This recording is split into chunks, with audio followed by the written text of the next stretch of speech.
ఈ వీడియోలో మనం భగవద్గీత అధ్యాయము 3 శ్లోకము 7ను పరిశీలిద్దాం. దీనికి ముందు శ్లోకంలో శ్రీకృష్ణుడు బయటకు ఇంద్రియాలను నిగ్రహించినట్లు నటిస్తూ మనసులో మాత్రం విషయ వాంఛల గురించి ఆలోచించేవాడిని కపటదారి అని అన్నారు. అయితే నిజమైన యోగి, నిజమైన సాధకుడు ఎవరో ఈ శ్లోకంలో స్పష్టం చేస్తున్నారు. అర్జున, ఎవరు తన మనసుతో ఇంద్రియాలను అదుపులో ఉంచుకుంటారో మరియు ఫలాపేక్ష లేకుండా అంటే ఫలితంపై ఆసక్తి లేకుండా తమ కర్మేంద్రియాలతో అంటే చేతులు కాళ్లు వంటి అవయవాలతో కర్మయోగాన్ని ఆచరిస్తారో వారే శ్రేష్ఠులు అని భగవానుడు చెబుతున్నాడు. ఇక్కడ మనసుతో ఇంద్రియాలను నియంత్రించడం అంటే ఏమిటి?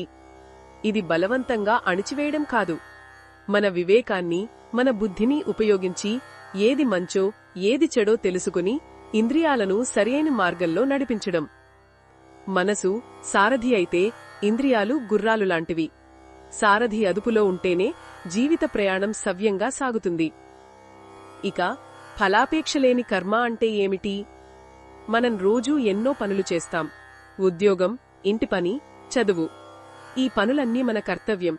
వాటిని శ్రద్ధగా, ప్రేమగా చెయ్యాలి. కాని వాటి ఫలితం మన చేతిలో ఉండదు. నేను ఈ పని చేస్తే నాకు పొగడ్త రావాలి, డబ్బు రావాలి లేదా గౌరవం దక్కాలి అని ఆశించడమే బంధం.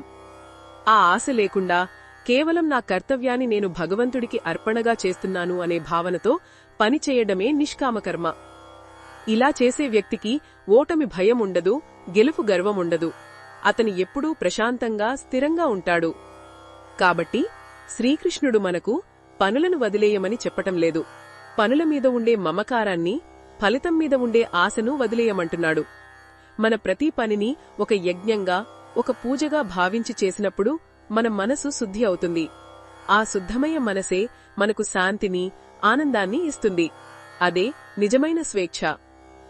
ఇది ఈ శ్లోకంలోని భావాన్ని వివరించడమే లక్ష్యం.